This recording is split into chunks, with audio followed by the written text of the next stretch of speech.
Hello, my name is Dr. George Mochocki, and welcome to the Supervision series. This week we're on session 10 or chapter 10, and we'll be talking about communicating in a modern digital age with my team members. You're either taking me on a face-to-face class, or most likely you're taking me in an online class at a college that I'm teaching at, or in one of my workshops or training sessions that I'm doing. I utilize this as a supplemental review of what we've covered in the classroom, so you're not going to get everything. I'm just going to skim over some of the stuff that we've already been communicating. If this is an online class, this is in addition to the textbook that you're utilizing with me, or to the concept maps that's already provided to you, and supplemental information that has been provided to you through that course. But so it works out well as to give you a personalized touch within the communication process. I was trying to find the right words. And that's the hardest thing in communicating. Make sure you utilize the right words. Remember, I'm communicating to you at face-to-face. You see my both verbal, nonverbal communication. You see the written communication on the screen in front of you. But I can't really tell how you're going to decode the communication. I'm sending it to you, so hopefully everything else will work well within the communication. As a first-line supervisor, you not only lecture or give a oral presentation, you have to give them a handout, you have to give them basically a visual aspect. So communication is providing all my senses. If I could involve all my senses within the communication process, it has a higher probability of being successful. It has a higher probability that my employees understand my directions and what I'm trying to communicate to them. And in reverse, I understand by looking at their nonverbal and how they communicate back to me, that I understand that they received the message and I could give them proper feedback. So what is communication? Now I'm going to increase this by size just a little bit, so those of you who have the smartphones and everything else, you'll be able to follow along a little bit easier without straining your eyes. You could also use on that a little bit. There we go, 3. Okay. So if I'm going in this way, if communicating effectively. When I look at communication, it's from a receiver's viewpoint. I have to communicate to the receiver. Not what I already know what I'm thinking about. How do I convey this information? What I want my employee to do. So he or she is the receiver. And basically, they will tell me that they understand it through the feedback, either through nonverbal cues they provide me, or through an open-ended question, or a question specifically directed on one part of my communication that they want clarification for. And you're going to use strategies for effective listening. That's what this whole course is about, or this section. And how do I overcome barriers to communication? And then also men and women. They communicate differently. Men are more boisterous. Women are more, for lack of better words, more restrained, more conservative when they communicate it back. Both are very effective. But I should understand how each one's going to receive it. How I communicate to a man or a woman should be, the message is the same. It's just how the delivery may be just a little bit different, just adjusting. And it's not only men and women. It could be people from different cultures. How I communicate to them may be a little bit different, because I understand that if English is second language, I got to talk a little bit slower. I also understand when they're communicating back to me, they are trying to grasp the right words to communicate back to me. And so I have to be a little more patient and not try to jump in. Let's get going, okay? So how do I communicate effectively as a manager, okay? Oh, I just jumped quickly here, so we went through the communication process. Let's look at the communication process. If I look by definition, communication is me sharing my ideas and message to somebody else. So if I look, I'm the sender, my employee is the receiver, encoding, I encode it as a sender, the receiver decodes. I should just move these around a little bit, makes it a little bit different. So remember, the receiver, I'll just change the process just a little bit. So the sender encodes, selects a medium. He tries to eliminate any kind of noise within the medium. That could be some jargon, how I write it, the words I'm utilizing. To remember, because I'm trying to look at this receiver, because when I send my message to the receiver, just moving my the thing around. When I send my message to the receiver, he or she, it depends where they're listening to. If I'm talking to them on a cell phone, or if I send it to them and they're having problems, I send them some images and their computer can't pick it up. So that's basically what create noise for them. So I have to be very selective of what kind of medium he or she could receive the message and what is appropriate for the message that I'm trying to convey to the receiver. Now the receiver gets the message, he or she has to decode it. And when decode it means to look at the message, do I understand what they're saying? Now if it's a face-to-face, which is the most rich medium that you could have, because I could see the person, I could respond quickly by the nonverbal cues. So he or she, if it's not the best, it's not a face-to-face, I have to, in my mind, think, how are they going to receive the message, and how is that group going to decode the message?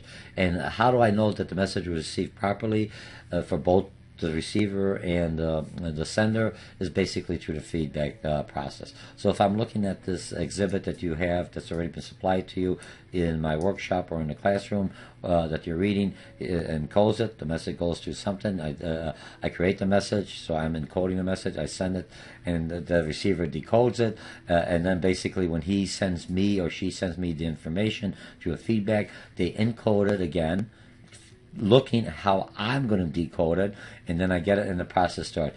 The noise in here could be any kind of static, anything that's going to be distractive. If am I using too large of a word, too complex of a message, too much. A message is 5 pages long, and I want them to give me to read it, and I want it back in 5 minutes. That doesn't make sense. So I have to pick out what is the most important things in the message that I'm trying to convey to the individual, that he or she could understand the message properly, and they could act on that message. In business, they always try to tell me when I was going up with first-line supervisor, they says, keep it simple, stupid. And I don't want to say that you're stupid, but they're basically going to say, don't put all this, when you take an English class, they tell you to enhance and embellish the word. In business, I try to keep it simple, right to the point, so I understand that the person has a clear understanding of my message. So I don't want them to anticipate something or say, well, does he really mean this, or does he really mean that, because I'm confused. And the feedback mechanism is how they convey back to me, yes, I understand the message carefully. Remember, when you're giving a subordinate instructions, say, hey, I give them the instructions, I want you to do this, and then say, do you understand? And they're going to go, yep, I got it. Most people are going to say that because you're the supervisor. They don't want to look like an idiot to you. But what you have to say, you're saying, oh, so what is your next step? Tell me, summarize what I just said. What is the next step? Now it's more than a yes. They have to say, you want me to take this out. You want me to respond to the customer. You want me to email you on this. You want me to supply whatever. Do you see what I mean? So it's not just a yes or a nod. They have to basically confirm. By doing that, it's not that I don't trust them or anything else. By doing that, I understand they know the message, what I want them to do, and then the second time they already decoded it, and now they're basically acknowledging up in here, and so they've said it, they heard me, they said it, they have a higher probability that the task will be done. And plus I give them a note and a memo later on. Okay, so that's the process. How do I communicate effectively? I have to always look, and we talked about this one already, push it because I just jumped out when I made it larger. So listening.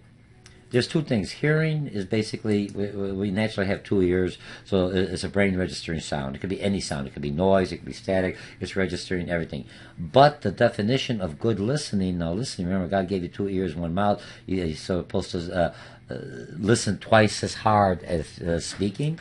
So trying to understand the full message and paying attention to what is being said by the sender.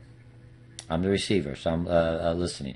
And the rules for good listening are basically, and they have there's a list here, but it makes it's very simple. If I look at this one, for this whole communication, remove any kind of distraction, give the speaker for a little attention. I'm looking at the desk, I'm not multitasking. I turn around, I look at the individual, I ask him, can I take notes? I don't interrupt the individual. When the speaker hesitates, give a sign of encouragement, so I'm looking at him. I may hesitate because I'm trying to gather my thoughts to make sure I present it to you appropriately so you understand it, but at the same time, you may look at it and say, okay, go ahead, it's okay. Distinguishing between opinions and facts, control control your emotions. If it's something emotional, take a few breaths and say, okay. Or if if it's that emotional, you see the person's crying, or if you're beginning to be too emotional, say, I need a little time out. And what's the best way? 1 second. I'm going to take a little drink, not of booze or anything else. And what that does is just gives your mind and gives your whole thing to kind of get your balance back, for lack of better words. Be patient, do not interrupt. Some people need a little longer time because how they process what you just stated. English could be a second language, so they have to process to their language and convert it into your language. You ask them if you could take notes, and don't write the full page. Don't say, oh, stop. Just take, all you need is the bullets, like I do the concept maps there. And appropriate times, ask questions to clarify. If the person's talking, let them finish their train of thought, and then basically, I got a little, could you just say, what do you really mean by this? I don't understand. And then restate what you think the speaker's point is, and ask whether you heard him correctly. So that's basically rules for good listening. And, when I look at active listening, is hearing what the person's saying, actively decoding and interpreting the verbal messages, seeking to understand the facts, feelings the speaker's trying to convey. So, try to, if you're the speaker, if there's some emotion, some urgency, try to use a different tone. Don't be monotone. That will put the person to sleep. And then you're going to, and it's not their fault. You're just boring speaker. But you want to, I don't want to be real energetic or happy. They may not take me serious. So try to find that balance between the different tones and pitch. Because remember, the vibration. So I know when I raise my voice, this is important. When I talking at a monotone voice, it's just information. So I remember, I'm decoding everything I'm saying. I'm live. And that's the same thing when you're sending a message through the different media we'll be talking about. And stating what you understand the message to be. So that takes care of that. Now, what are some barriers? If I'm looking at barriers to message, it could be information overload. I give them too much information. Keep the information down. Personal barriers. And personal barriers could be a lot of things. It could be my perceptions of what you're trying to tell me. I'm trying to already second guess it. Or it could be my prejudice against you for whatever reason. You're short, you're tall, because of your cultural background, because you're speaking with an accent, or you're hesitant, or you have a slur in your words. And that could just be some of my own deficiencies, but there's nothing I could do about it. But I had to be aware as a supervisor to kind of, so I could push those aside and hear what he or she's trying to say. And other barriers that you could come in there. And other barriers could be a whole bunch of things. Variation in skill of communicating, how the information is processed, poor listening skills on the person I'm communicating to, inability to listen with understandings, and nonverbal communications. Okay? Now, physical barriers could be anything else. It could be at a distance. It could be time zones, telephone line statics, a distance from others, crashed computers, office design. It's very noisy. If you're a supervisor and you may not have your own office, but you have a work area, and it's something sensitive, always find an office, always gets noisy. Hey, let's go in the cafeteria. Take him out someplace where the person is relaxed and he or she could talk freely. There's other individuals around there, like it or not in an office, those ears are listening. So, try to control the physical barriers. If it's just something real quickly, having to take you out to lunch, look at what's appropriate for the message and the content and how much I want the person to remember. Or if I want this thing, if it's something that's very important, I will make sure he or she understands it, so we'll go in more of a quiet area. So when they're doing the decoding, when I'm giving them the message, they have the time to slowly think about it. They don't have all that other distraction and noise around there. And there's, again, misunderstanding, word choices, cultural differences, semantics, different words mean different things. If I say, hey, you're hot, and you say, hey, are you hot, because it's hot outside, you just assume I'm hot. But if I say, hey, you're hot, and I give you kind of like a wink, hey, you're really hot, what did I just do? My expression, my verbal, I'm not talking hot heat, I'm talking hot of attractiveness. Okay, so be careful, because and some other individuals, if it's English second language, I say, hey, you're hot, because I want to take them out on a date, or her on a date, and I wink at them, and they may be feeling uncomfortable. This must be how Americans talk.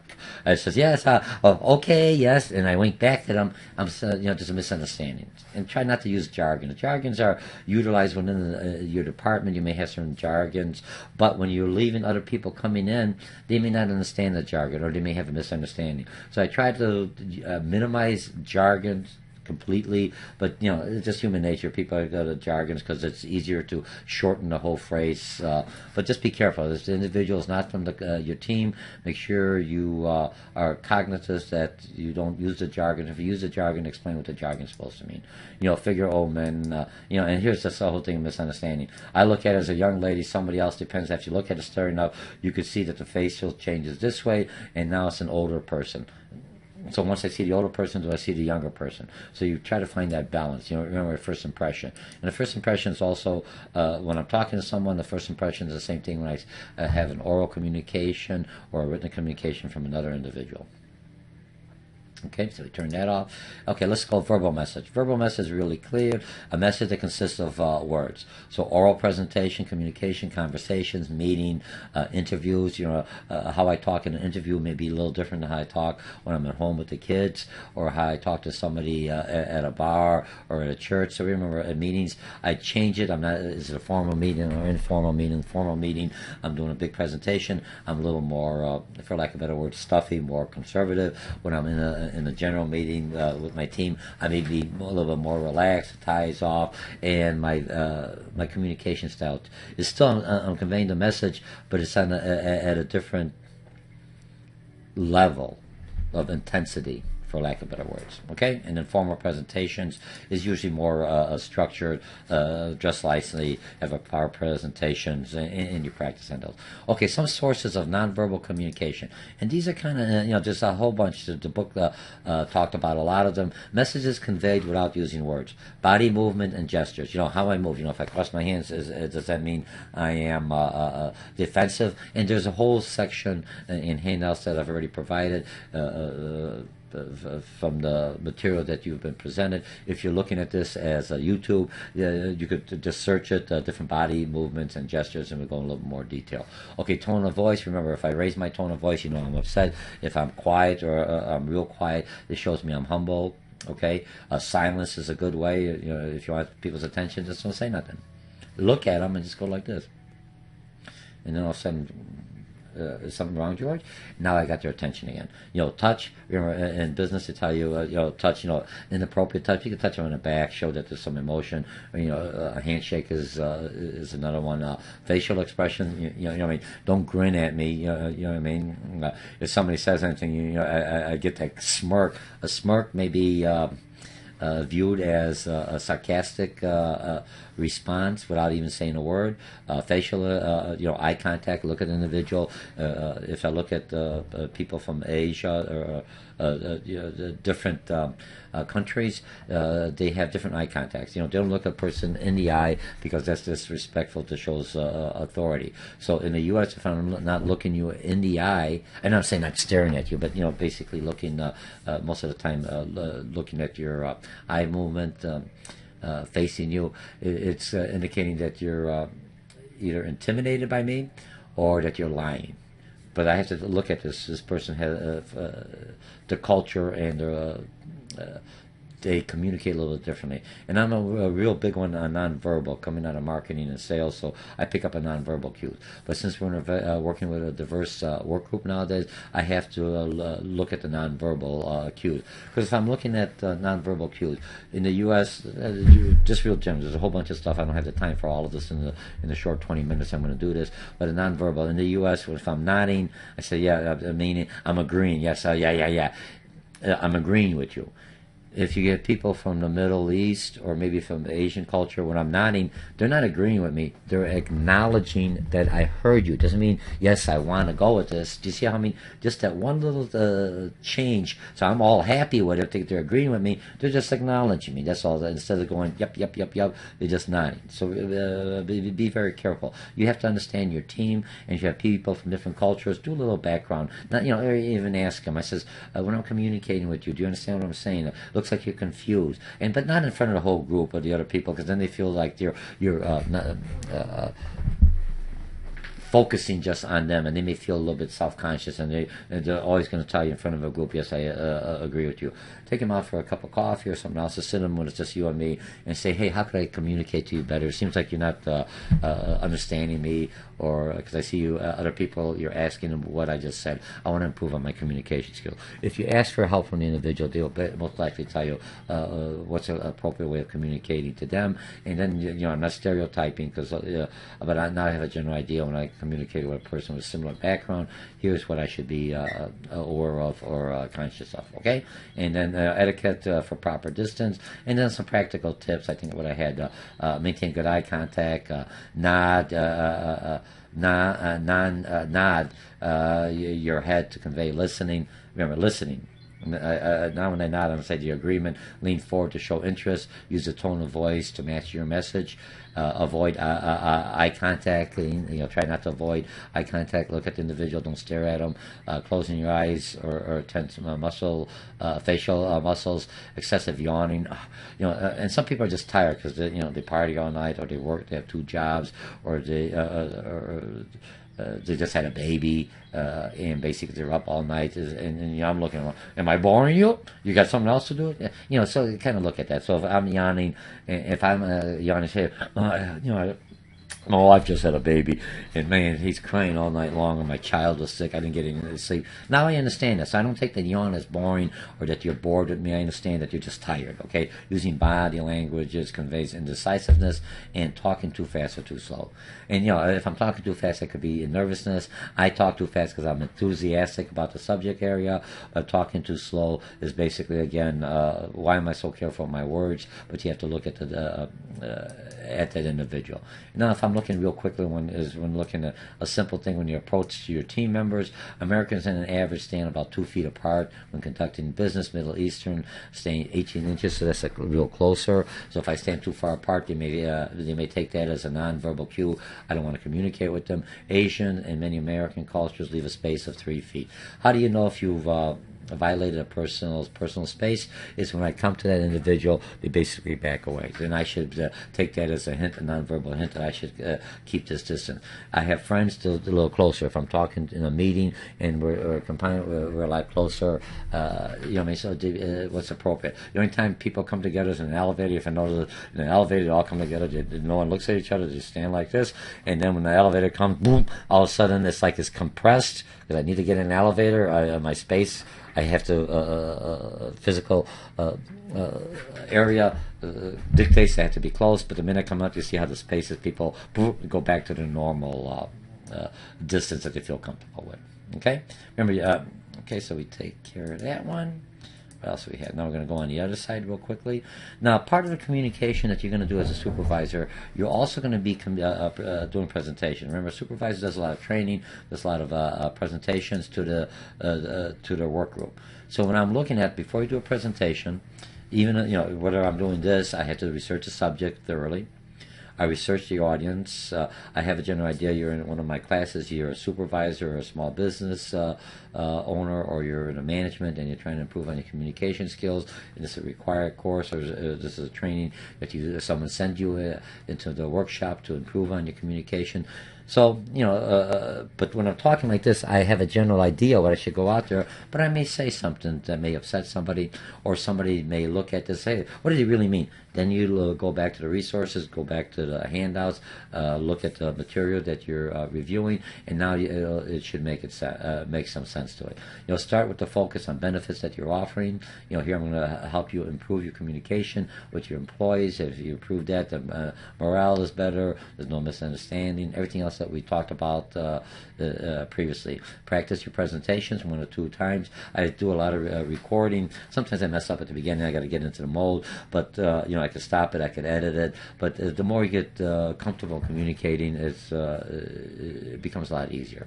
Okay, arrive at the presentation site earlier. You want to come in early to make sure that you have everything set up. You don't want to start the presentation and nothing's going wrong because now people are waiting. What the heck? It makes you look like you're unprepared. You come early, you set up, and then you talk to the people in the audience. Then you can kind of feel, hey, what do you think about this meeting? What do you think? So you can kind of have a general idea. If it's a brand new team you're talking to, you could have a good pulse of how they're coming in, how they're viewing the subject matter. Because remember, you already sent them a memo, you send them some information what the meeting is going to be about, that's proactive, or what the presentation is going to be about. And now, before the meeting starts, you're already getting some kind of feedback, positive or negative. Okay. Type of messages you're going to be looking at it, written communication, memos, letters, reports, email, bulletin boards, posters. When do I utilize these and when do I have a face-to-face? Depends on the message, depends how important the message is, depends on where your employees are. Does it make sense to call them in or just send them a memo? And usually memos, we're going to have a meeting next time, list what the memo is about. You could send them a formal letter to their home and read it. Reports is a whole different way of communicating. Right? You have all the data, but you want the summarization sheet, and here's what we're going to look at. Email is a good tool, but make sure emails, when you send it out, you still use the person's first name, similar to it if you're taking me on an online class, you're utilizing the form, always utilize the first person's first name. So when the emails go back and forth, because I may get the email, I may forward to somebody else. After a while, I may forget the headers. I just have this, so I know this was meant to Jack, this was meant to Sally, and so responded back. Instead of looking at the headers all the time, it makes it easier for me to take the information, process it, and decode it, and able to give an appropriate response to the right individuals.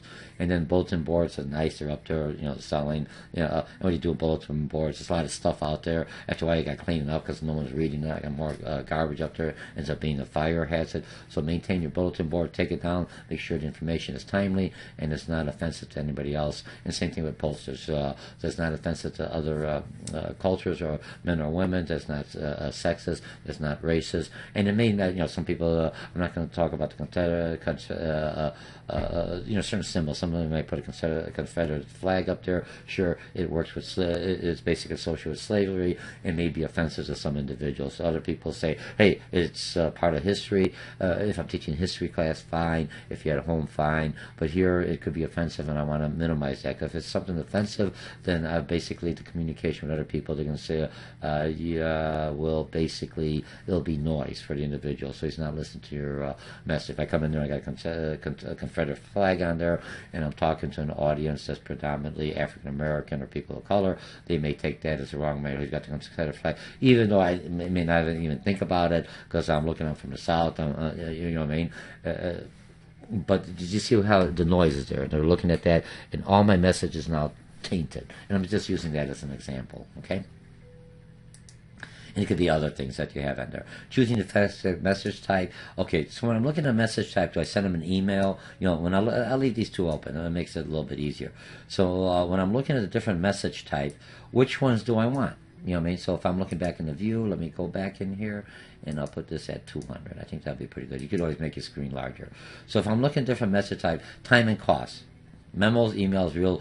That means I don't have to bring the individuals in. Because remember, every time I do a meeting, and the meeting's got to be structured. Here's what we're going to cover. Here's how long. It's going to be only 1 hour, and you're out. So make your appointment. Because if they're in a meeting or during a presentation, they're no longer productive. But part of the meeting presentation is that I want them there to use the new skill sets, so when they go out, and they can take what they've learned, so now they either improve customer satisfaction, or improve productivity, or improve relationship within the team. I don't do meetings. Most companies shouldn't do meetings just because we're going to have a meeting. And once in a while, just have a nice meeting, just a meeting that I'm going to come in and say, hey, you did a good job, we achieved our goals. That's a different type of meeting than coming in here and say, here's going to be our budget meeting. So I'm prepared for different meeting. I ask for feedbacks. I need for record or capabilities of the receivers. Okay. Now directions and communications. If I'm looking at directions and communications, I'm looking at downward communications. Basically, is messages sent from someone at a lower level down. I'm looking at upward communication, messages sent to someone at a higher level. I'm looking at lateral that comes across. Most businesses, remember, we're going through this whole series, that companies are more decentralized, more flatter organization in the region, so now your communication can be lateral. You only have one level, two levels, not much of a downward communication. Or you see the inverted pyramid. Here's the normal structure, top management, and everything comes down. Now I flip it up. I go from the workers, and this comes down to the top management, because they're the ones who actually are talking to the customers. They're the ones on the line. They're the ones who know what the problems are. They're the ones that knows how to improve the process. They know where the shortcomings are, because they're the ones that have to deal with it daily. Okay, So I have that. Now we have formal and informal. When I'm looking at formal and informal communication, formal is basically organizations. The organization says I'm a formal, and I have the ability to be formal on there. I can just do this with this. If I'm looking at, I got my magnet. I can make it larger without going into the software. So if I'm looking at formal, it's organization, and that's so I'm looking at letters, memos, reports, emails, bulletin board posters. Those are all formal communications. Follows the lines of organizational chart that we talked last series. Now, informal communication is basically organizational communication directed towards individual needs and interests, does not follow the formal line. So if I'm looking at informal communication, there's nothing written. I'm just talking to you. You and me sit down. I'm your supervisor. It's nothing. It's still a business maybe related, or it may be something. Hey, what did you do over the weekend? I heard your kid won the soccer game. I heard your kid did this, or your wife just was awarded for this, or your husband was awarded for that. But that informal communication is kind of nice because it brings people, builds up a relationship. You're still at the company, but it's not anything else that's task oriented, for lack of better words. Now, rumors and gossips. Rumors and gossips, like it or not, people like rumors or gossips. It's just human nature. You want to find out something that's not in the formal process. Our explanations sometimes unfounded for what's going on around us. So when I, as a supervisor, is looking at rumors and gossip, I have to avoid rumors and gossip. I'm aware of them that they're there. Don't put them away because rumor or gossip could hurt your if it's a rumor or gossip about an individual, it may hurt the interaction he or she has with other people. Rumor or gossip could also hurt my team. So I'm aware of it. I hear it, but I don't take much credence to it. I prepare to investigate stories they may hear, but be open-minded. It's just a rumor or gossip. The other one that I want to talk about is, and this ties in with the informal here. So remember, this is all formal, rumor and gossip. All this is informal communication. Is a path which your employees use in informal communication. So if you look at the grapevine, you cannot destroy the grapevine. You can try all you want. It's out there. The grapevine is an informal communication channels that your employees talk. And sometimes the grapevine could be 90% accurate, sometimes they're 100% accurate. Anytime you have people involved doing any kind of process, I'll tell somebody, but don't tell anybody else. I'll tell somebody, don't tell anyone, it's a secret. So it goes around. As a supervisor, all right, so remember, that's an informal communication. I can't stop it. They may send it through their own personal emails. They may talk to each other. They may just have some kind of a mechanism, or they, at the water cooler, or now it's on their forum or electronic version. They'll send, hey, did you hear that George is going to get promoted, or did you hear that George is going to get fired, or whatever? It may not happen, but everyone's looking at George. Everyone knows it except George, okay? But somebody eventually will tell George because you'll hear it. Now, the employee. Why do they use the informal grapevine? Situation that worries employees, if something's bothering and management's not telling me, will cause them to turn to the grapevine. Aren't satisfied with the amount of information I'm releasing. I'm going to find out one way or the other. He's saying something. I want to find out what he means. Actually, the intent of the meeting, they're trying to read between the lines. Okay, they receive from management. Now, as a supervisor, when I have to look at this, I have to be realistic about who's communicating it. Now, in the grapevine for a supervisor, I never ask who said what. Sometimes people tell me because a lot of times if somebody tells me who the source is, then I'll go right to the source. What are you talking about me for? So remember, if you're using a grapevine, most employees will not tell you, I just heard it in the grapevine. Remember the song, I heard it in the grapevine, but no one actually told it. I just it was indirectly out there, some rumors. Those are just red flags that you should be aware of to investigate. Listen attentively to employees. Show genuine interest in the concern. When times are hard and employees are nervous, emphasize communication face to face. I know there's something in the grapevine, but we'll talk about it. Plant authentic, positive messages. Be trustworthy leader. Monitor it wisely. You can't stop it, but use it to your advantage. Gives you an informal pulse of the team. When I say use it to your advantage, I had a field supervisor that I took from another office. Just an example. Examples work kind of nice. So he came over, and he was basically some disciplinary problem, and the disciplinary problem was because he had one of his employees was caught drinking on the job, and he was trying to cover up for the employee. So this disciplinary problem. So I brought him back. So he was problems, and so he lost confidence and trust with the manager there. So he was transferred to my office. What happened is that this was transferred in, on the south side, there's a big distance. Joliet and comes all the way up to the northern office up here in the Libertyville area. So he was transferred into my office. Everything else worked. But the grapevine, I heard a grapevine. People were worried about him because they thought he was an alcoholic because he got transferred here because he was drinking, that he was an alcoholic. That's how the grapevine, remember the message in the grapevine? Something happened there, but by the time it came here, it was from mouth to mouth. The message was changed to make it more interesting, make it say, I got some information that you don't have. Yeah, so that's how the grapevine works. It works on emotion. So anyway, so it came in here. Now, I could have a meeting coming out here and say, Bob or Jack is not a drunk. Here's what happened. But I can't say that because that's no different than saying that, that's management just covering up. So in that case, it worked to my advantage. I know some individuals that if I tell them something, said, don't tell anybody about this, they will basically put the information back into the grapevine. So how did he put the information? I told him, I said, hey, that indirectly, not that I heard in the grapevine, I said, hey, Sally or Ralph or whatever, whoever I'm talking to, I already know certain people. After a while, who you could trust with information and who you don't. But those who you don't trust, they're a good way of putting information back into the grapevine to balance the message that's going out there subtly.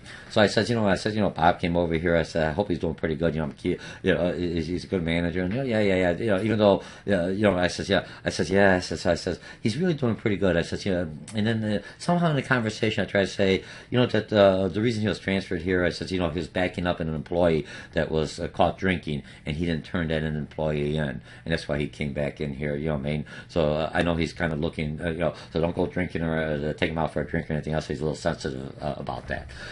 And now what did I do? And the person's ears, you could tell by their facial, oh, Bob's not that drunk. He did this. What happened?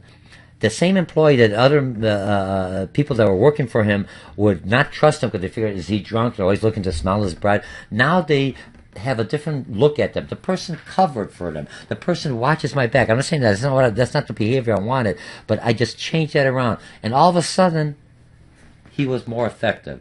Or I take an employee out for lunch. And I always take him out lunch at their anniversary or something. I'll take him out, and this time I take out a female employee out for lunch. One of my female employees, I take her out for lunch, and a lot of times I take him out this after hours. Not the lunchtime, maybe 1, 2 o'clock. I'll take him out to lunch, and then you have some other employees that aren't working; they're on vacation, and here I am with Sally, and she's an attractive woman. I'm sitting with her, and we're having lunch, and all of a sudden. They're in there, but I didn't realize they're there, and they see me, and then I go out. I'm just talking lunch and rewarding. We're having a good time. We're giggling. We're having fun. That's just who I am. It's not a formal meeting. It's informal. I'm trying to really, hey, tell me some good times you had at work. But by the time, in a couple of days, there's a rumor going around, George is having an affair with Sally.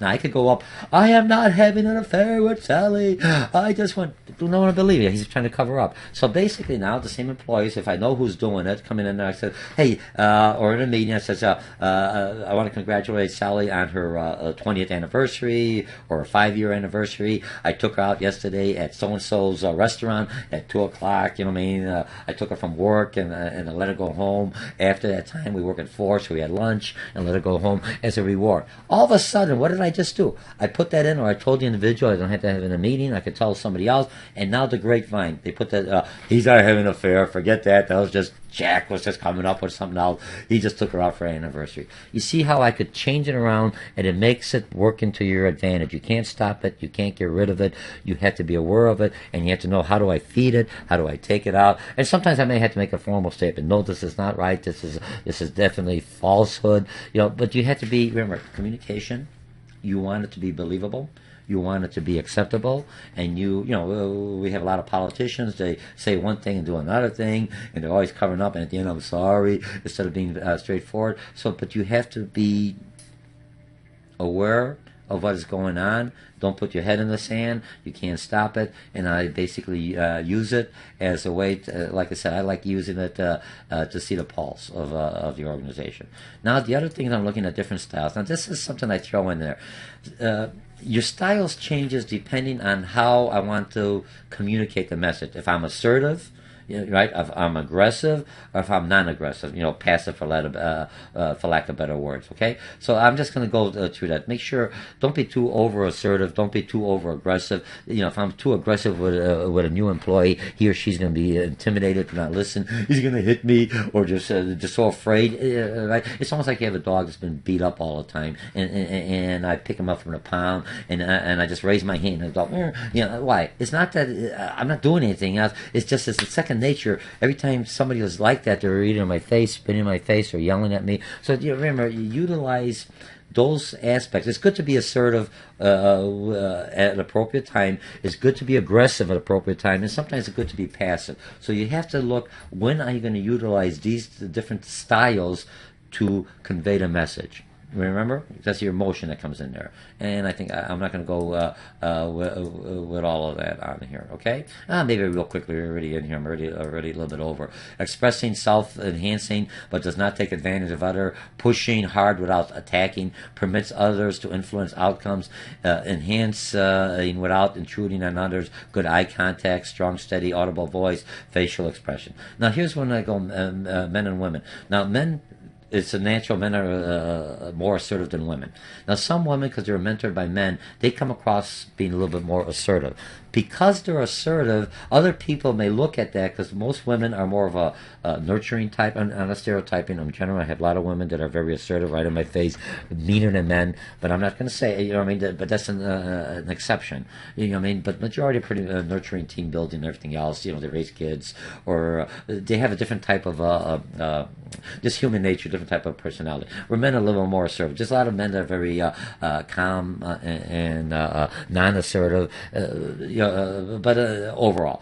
But so when a woman becomes too assertive, all of a sudden other people think that she is a queen lady, or the B word. She's too over assertive. So you have to tone it down a little. And same thing with me. I can't be too over assertive, because I may be looked at as being too aggressive. There's a fine line. So you look at the non-verbal cues that individuals sending to you and pick up on those and adjust your style. And aggressive, basically taking advantage of other, expressing enhancing at others' expense, glaring the eye, not looking at them, looking at you, leaning closer to them. Leaning closer could mean two things in a non-verbal. Leaning closer, I'm listening, or leaning closer with that smile.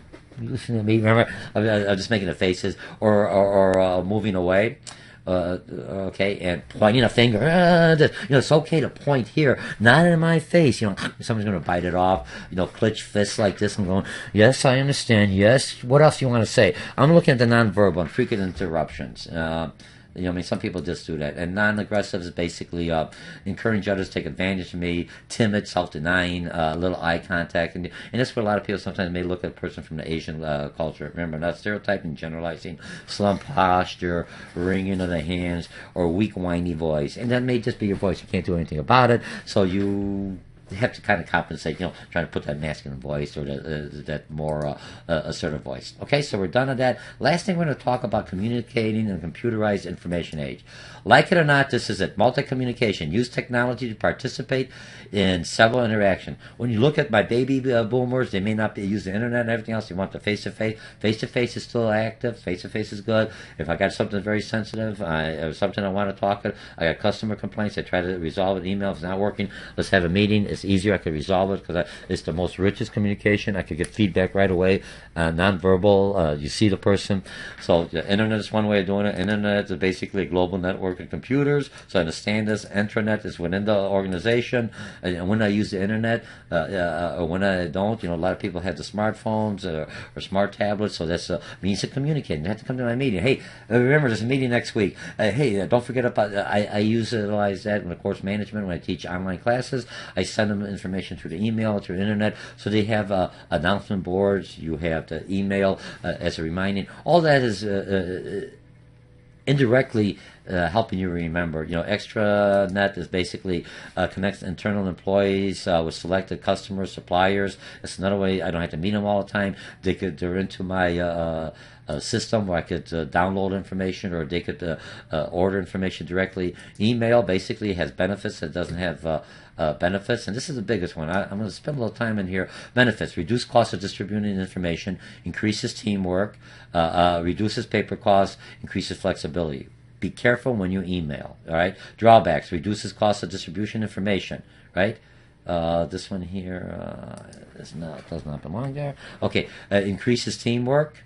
Reduces paper. Oh, these are the same. So if I look at the drawback, I flipped it up. Oop, error in my recording. But what are some of the drawbacks of email? It can be misconstrued the other way. They don't really know. The feedback it takes longer. Let's see. Let me think of the other drawback. If I put everything in bold, people will think I'm screaming at them.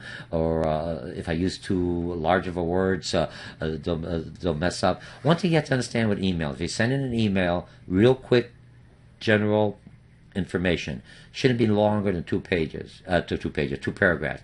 If it's longer than 2 paragraphs, put it in another email, or send them a memo or an attachment so they could read it. All right, no more than 2 paragraphs. It's a conversational type of speech, so a lot of times I would get, even when I'm teaching online or some of my training, I may get someplace on a day maybe 50 to 60 emails. In the corporate world, maybe 60, 70 emails. So when I'm responding, it's not a formal letter. It's a kind of an informal, it's a conversational speech. I may not be using the proper terms. I may miss a word or something else in the email. Try to write as professional as you can. Some errors, even though my English teachers say you shouldn't have any errors, remember you're typing, are kind of accepted. People say he forgot the and, or he got the wrong da, or the den, but overall they understand it's an email. Different than when I'm writing a formal letter or a memo. There should be no errors, should be no mistakes, because this is a document. Now it's a formal, it's presented, you're showing, it's representing the organization. Okay? So I took care of that one. I have to do video conference, another one. Use video audio links with computers to enable people in different locations to see, hear, talk to one another. This is a one-way video conferences that I'm kind of having on there.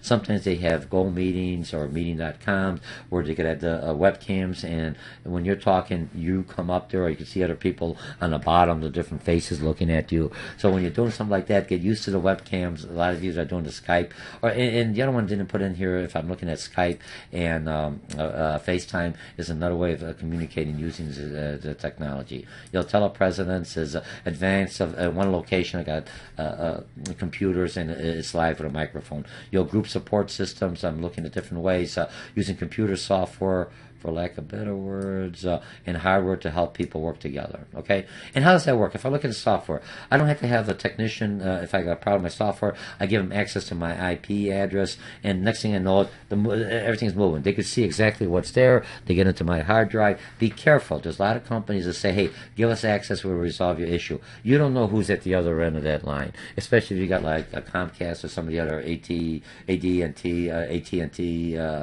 you call it, security systems, where you got the monitoring. You don't want that individual to have access, and you got cameras all the way around to get access into your computer. You have enough issues. So at business, it's a little different because you got different conferences or support groups. But be careful when you're using software technology within there. Okay, because remember, once you let that person in there, they have access, and they are sharp. They're IT individuals. There should be integrity. They should have some kind of certification that this individual has it, but it's still human people. Okay.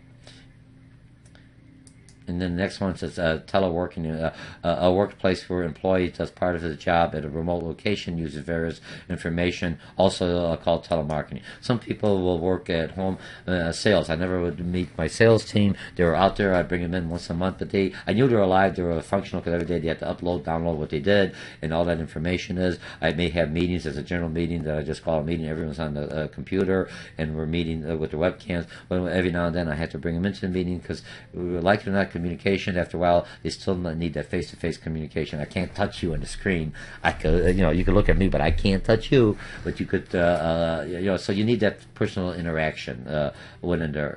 It works out well. Okay, so let's see. Did I cover everything on this thing? I think we did pretty good. And now let me just make this a little bit smaller, and so we can see what we covered. So I got successful presentations. You have the handout. I think this is pretty good. The biggest ones you have to look at is the listening. You have to listen, and you have to know your individuals, and try to minimize the noise. Try to tailor your message to the majority of the individuals that you're presenting it to. If I'm teaching, if I'm presenting to engineers, I use their terminology. If I'm presenting to my construction, I'm not watering down. I'm using their terminology. I'm kind of dressed more appropriately, so I'm not on a suit and tie. I may be in a Dockers, a little bit more relaxed, so they feel comfortable with me. You know what I mean? Because then I can sit down. I sit down with them. All right. So I address the message and I use the terminology and the vocabulary that is comfortable for them, because it's easier for them. Remember, the whole thing when I'm listening and communicating, whether I'm listening or reading the memos, especially emails, just don't glance over it. Read it, especially if an employee is asking you for something. So I give them the appropriate response. So if I give them the response, they'll remember word for word, and it may not be, I didn't read that one little line. I ordered something online, and it basically says free shipping.